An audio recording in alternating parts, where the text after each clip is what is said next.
Good morning and good evening and good afternoon, and wherever you all are in this wide, wonderful, beautiful world that we live in, you are very welcome to the Soft and Systems Size to Sales. Got my good friend Shay Lynch on my right, and I'm on his left.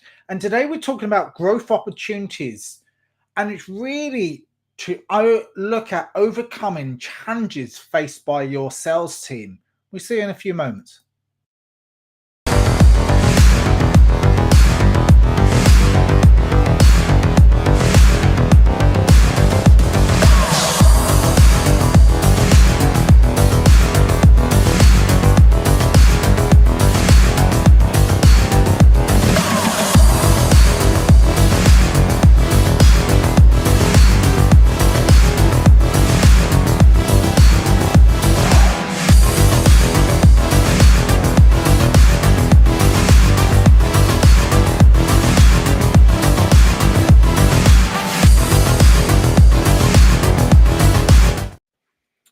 Hey, welcome back. Today's a big topic. As we normally, every week, we engage in different topics, but this one's quite different in terms of challenges that your team face. And I think when we both spoke about this, we were talking about resilience, but there's so many more challenges around that.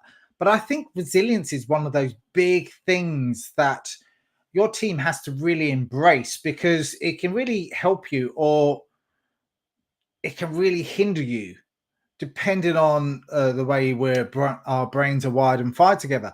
So when we talk about resilience, let's talk about our personal resilience, and then maybe let's swing it back to the team's resilience as well, because it, it's a big challenge out there.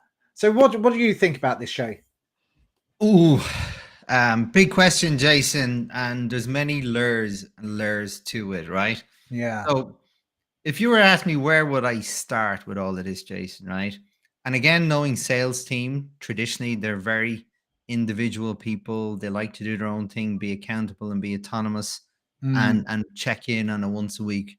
That suits some people, Jason. But even if you get into that routine, there's a negative side of it. You've no one to share your stresses or shadow board, soundboard, or anything, Jason. You're on your own, and it can become lonely.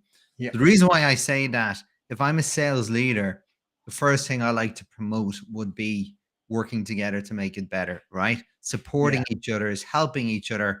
Even when people are struggling, how can we solve their problems, one individual's problems together? They're struggling with their cohort of prospects, whatever their messaging is, it's not landing. How can we all help that person to improve their messaging? And for the other salespeople to share, well, what's working for them, right? And this is, you mentioned challenges. I believe it's a great, focusing on challenges, Jason, is a great way to like instigate and catalyze a really good, strong team bond. Mm, So I use problems. You talk about growth. For me, the first element of growth is solving problems. Be efficient and effective with the time and resources you have. Then you're in the right place to actually scale and grow. mm. It all starts with getting the team bond and looking at the big challenges within the team, both as a team level, but also, and even there, Jason, you can look at the problems at different levels: market problems, customer problems, team problems, individual problems. There's layers to that as well. And you work on them little by little. Rome wasn't built in a day, and it's a journey. And that's the type of culture you want to build. And this, going back to your point about resilience, this for me is the foundations for Mm. resilience. Yeah, and I think some of the best things to think about is ego and egocentricity. And it's really to push that to the side. Like, it's good to have a good ego. It's good to feel good about yourself. It's good to want to be challenging, be curious about other things. But when, as you say, working together as a team, we know that the typical salesperson can be out on his own, but to draw that back in, because not everyone's perfect, someone needs help at some point for whatever it might be, their mental health, or it could be a challenge, because it is an emotional roller coaster.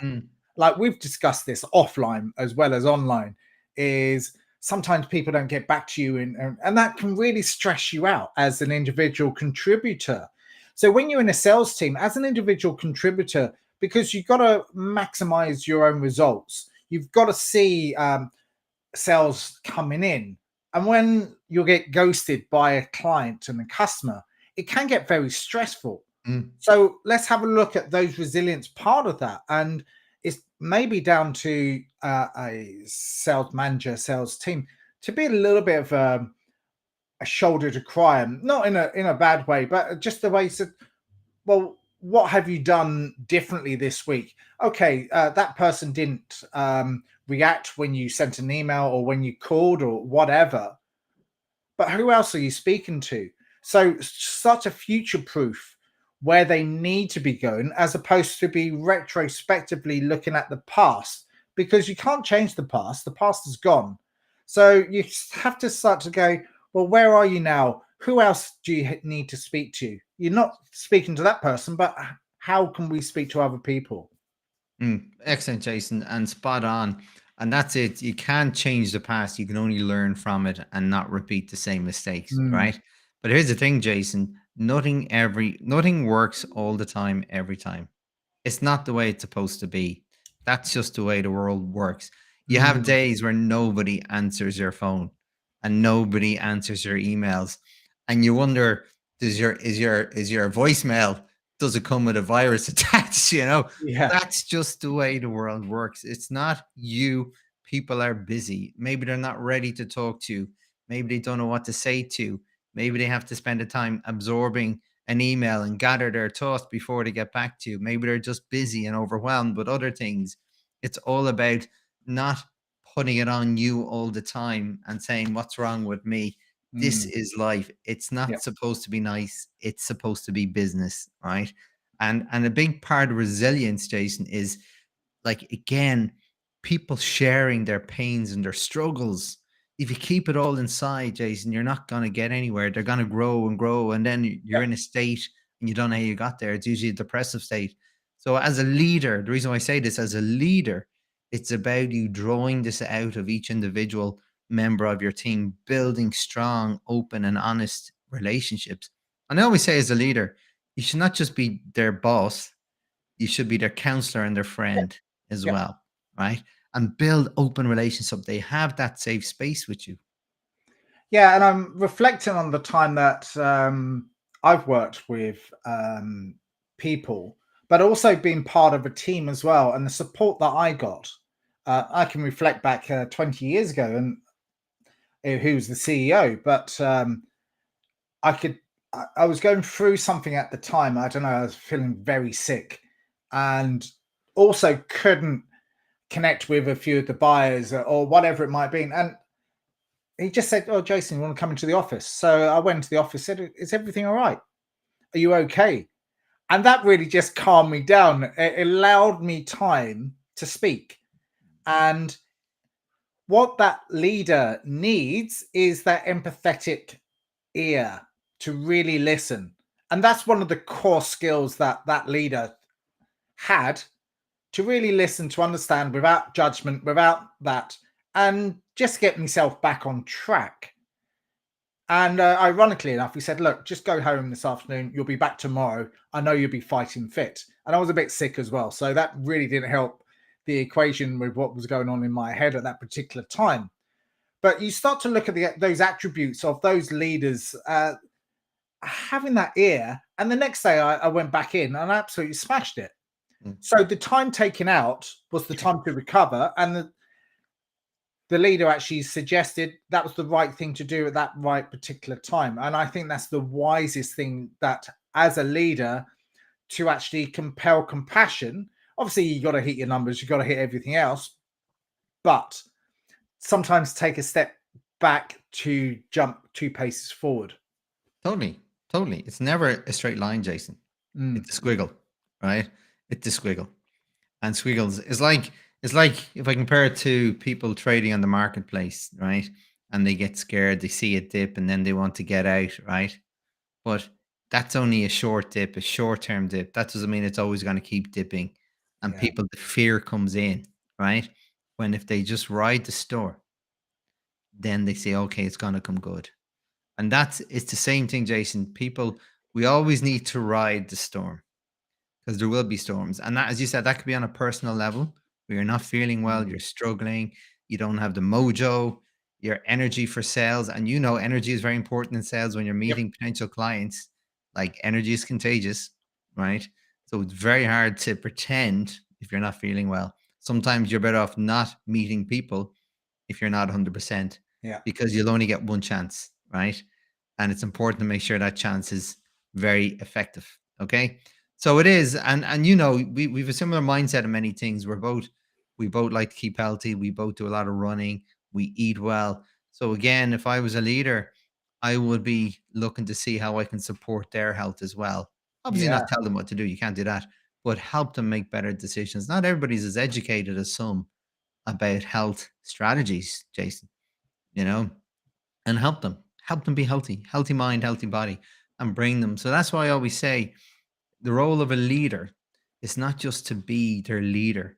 And you say this a lot: coaching, Mm. mentoring, friendship, counseling. There's so many things as a leader you should be to give that person the best chance of being the best they can be, right? Because that's Mhm. your goal, to make them the best they can be. You have a place in the game for that. And you can't just say, oh, they're not very good. Well, did you help them be good? No, and that's very important. And sometimes you have to lead by example. Not do what I say, not what I do. But sometimes you have to show the way. This is what works for me. Might not necessarily work for you. I'm not saying go out and meditate every day or sit in a hill or whatever, or go to green spaces. But if you did, that might work and helping you to be driving for your success. So again, adaptability, especially in challenges. How can you adapt? I'm not going to tell you how to adapt. What do you need to do to adapt? Ask some really good questions. How have you adapted before in the past? What did you do specifically? How can you work with that within what you're doing right now to adapt to that challenging client that you're facing? Because you can get anxiety and you get that maybe that imposter syndrome because you're meeting the CEO and the team member might be young. So they might get imposter syndrome or they might get something else in their head because they visualize stuff that never happened. Something that I read today actually was huge amounts of people get that imposter syndrome. They visualize stuff that never actually happens. And that fear complex. Like we're all people that go out and meet clients all the time. And I know you're going to be meeting a client a bit later on. But it's the perception of people when you look them up and you do your research and all that, they can get that imposter syndrome in advance because they visualize too much about maybe things going wrong or they put them up on a pedestal and then Mm. that fear comes along. So it's down Yeah. for you as a manager just to like level that. They're only human Yeah, at the end of it. exactly. And I'd love to just to call over to what Jane has said. I love what she has said about they are human, treat them at a human level and treat them the way you want them to treat your customers or potential customers. I Mm, couldn't say it any better, Jane, because it's all about that. And Richard Branson has a saying, look after your teams and they'll look after your customers, right? If you're not looking after your teams, can you expect them to look after your yeah, customers? Right? It's very, very important. And it sounds simple, but it's not always executed yeah. like that. And it's very important. So thanks for sharing that, Jane. Yeah, that's a really good thing to share, actually. And something while I was thinking, and I just wrote a little note about that, it's not personal. Mm, Nothing in business personal. It's it's not the right place, it's not the right time. They're not affecting you personally unless you've really done something bad, but it's not about you. Maybe it's about not the right time. It might not be the right product. It might not be the right service for them. If they say no, it's no, not right now. It can be something in the future. So whether they believe that if you're getting disappointed now, maybe find out from the client and get some feedback, or get some feedback from your client, or get some feedback from your colleagues about what they're hearing from how you're approaching it. And maybe your colleagues can actually help and mentor you and give you some solid sound advice to engage. And I always like to shadow people as well. So I've shadowed people and people have shadowed me. It gives you different ideas and different perspectives and go, well, or this, they could be saying the wrong thing. Oh, picked up something really great today. And that's a really good way to overcome any challenges that your team members might be facing. Tag team is always great. Yeah, yeah. Well, look, even in meetings when I'm like, if there's a like as you we've done, Jason Bass, we've collaborated on projects, and Yeah. you go to some sales meetings sometimes with other people, and just listen to what other people do very well. They're great learning. Mm, It's not just about getting business, but you're listening to other people do what they do really well. And it's great because there's no one size fits all. There's always something to learn, Jason. Even when things aren't going well, there's always something to learn. So again, if we go, but like if we segue back to building resilience with teams, mm, as I said, it can be a lonely game, right? You can get a lot of no's before you get a lot of yeses, right?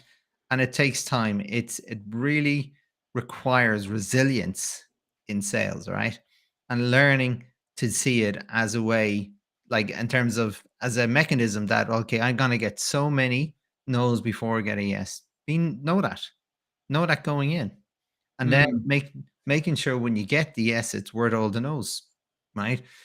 And build it out. When I started sales, and like I hadn't got a clue what I was doing, Jason. When I had my business in the renewable energy company, what 2007, God, nearly 17, 18 years ago now. I had no idea what I was doing. All I could do was rely on my process skills, and I built the process. Then I realized, well, my communication skills matter too. And mm, then it's not just about communication. Well, being strategic about any time I had a touch point with a customer, what was the best way to move to the next step in the process? Not to get the mm, sale, the next step and the mini conversions along the funnel, right? And I learned really good mechanism because every time I got blocked, I thought of a better way to get unblocked.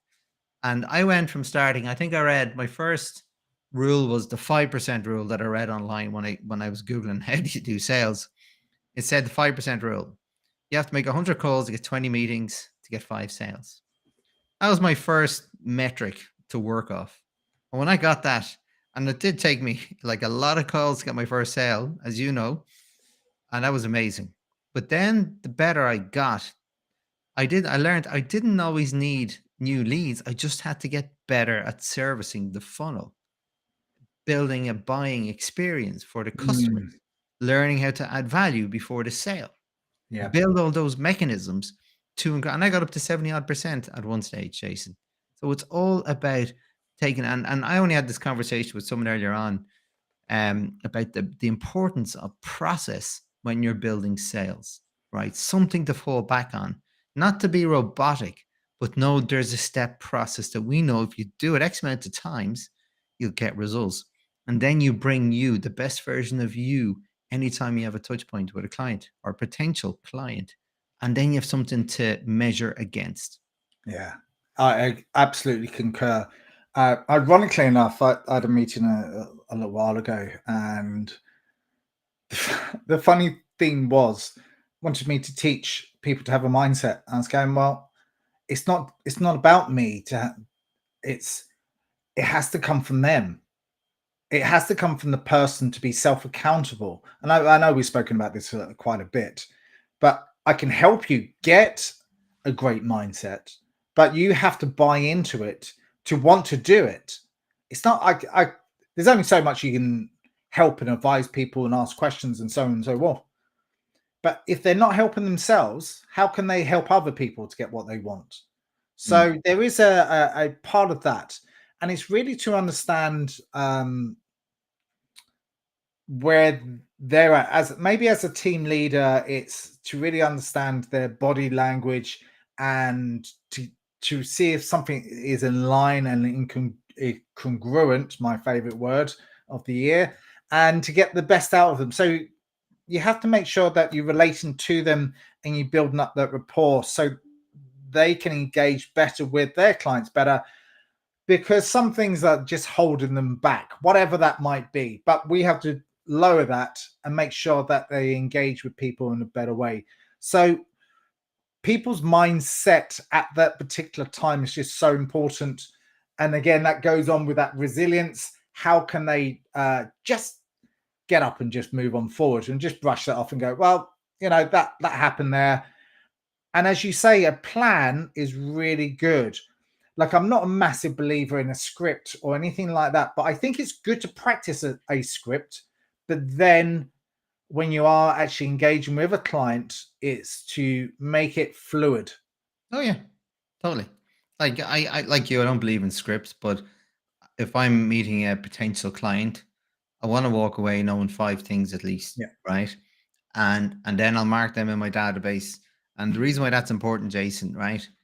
And both if things went well, but things didn't go well. But because if I Mm, do that for every sales meeting I have, at the end of the month, I've got really good data to say what worked well, what didn't, what do I need to change next month, right? You can keep improving your script, what you say, handling objections. Why didn't customers buy from you? They went with the competition. This all is great information so you can make a better proposal next time, right? mm, Or tighten up a loose gap in a proposal and close off, or cover something or add something to your service that you didn't have before because it lost you projects, right? So there's so much information that you can take. So I like to say 3 or 4 things or ask questions in the course of conversation and walk away knowing I got that information. yeah, I totally concur. And then you can even put that, look, whatever works for you, ideally in an ideal world, that you put all the information onto a CRM. Salespeople can Excel be for me. lazy, as we I know. don't need it. I don't need it. Like, Yeah, whatever works, but keeping the admin down to a minimum and then putting the stuff on there. For me, I do a monthly review, and then I put a whole assessment on how I'm feeling, and then conversations that I've had during the day. I write notes on everything that I do. I do it as a daily thing. I don't put it on the weekend, but even the health, my mental state, my spiritual state, my exercising experiences and all of that. But I'm doing it to learn, to grow. But it's, again, as you say, it's to have some reflection paths on what went well, questions that you did ask. Did they work? Did they hit home? Were you listening enough to really understand them? Have you done your due diligence well? All of these things that after the conversation can be a little bit of gratitude.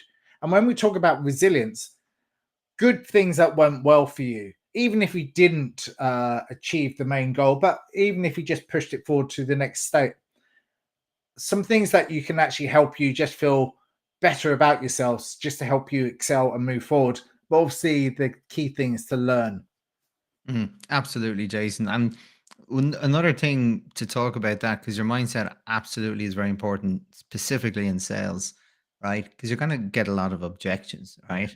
And it's very easy to take them personally too, right? And sometimes your potential clients could make it a little personal. That's all tough, Jason. Yeah. You have to have a hard skin, right? You have to keep getting up. And this is where I believe the leadership role is to draw this out. How did you get on? Did you have any tough prospects or clients this week? Do you need to talk about anything? Mm. Right? Because this is all part of building that mindset of resilience. Because stress, Jason, and again, sales, sales is the hardest part of business, right? So much responsibility on it. And it's tough. People don't see the work in the background that needs to be done when it comes to sales. It Mm. is tough. And it's important to ensure you've got a team that are tough, that Yeah. can take it, and you've got a responsibility to ensure they are that. So a couple of things when we're talking about objections is like a 4-step process is to acknowledge their objection is when you're there. Uh, and it's something that you should really practice with your manager or within your team. These certain objections that will come up, and then you can be a little bit more helpful and a little bit more resilient about it. So acknowledge it, maybe question it, question Mm, what makes you think that way, and then reposition yourself and check in. Because what you want to do is resolve the situation, especially when you're with a client. But then your manager, your CEO, or whoever you report into. It's up for that to practice those scenarios so you become good at them. Mm, So exactly. And I've actually saved potentially lost contracts by handing objections, and also when they've told me I wasn't successful, having an honest and frank conversation. Look, I'd love to get feedback. Where did I fall down? yeah, And then I've often added at the end, so what would it take to win the deal? yeah, Right. And I've done it, and it has been successful. Not every time, Jason, yeah, but it has worked because it's a part of my process that I make sure I follow up after. And part of that follow up is what would it take to change your mind? Right. yeah. If you're lucky enough to get feedback, that's the key thing. It doesn't Not happen all everybody's the going to time. give it to you, Jason, but you have to try. If Yeah, it's not part of oh, your absolutely. process, you'll never know. If you don't ask, you never know. So Mm. that's the core thing. Look, I think we're hitting our witching hour. I think there's been a good conversation today because it is one of those subjects which is close to our hearts because overcoming challenges, roadblocks, or whatever. And I think resilience is one of those things. Resilience mindset, whatever you want to call it, it is. And after coaching lots and lots of people, I can see it everywhere. And it is one of those things, regardless whether you're hugely experienced or whether you're new to the business, it happens at every stage of your career. So having that and to remember to use it and utilize it is one of those core things. Brilliant. Absolutely, Jason. Great as always to be on these sessions. Yeah, excellent. Well, she'll see you on the next time of the soft and system size 2 sales, and we'll be looking at something else next time. Have a great day.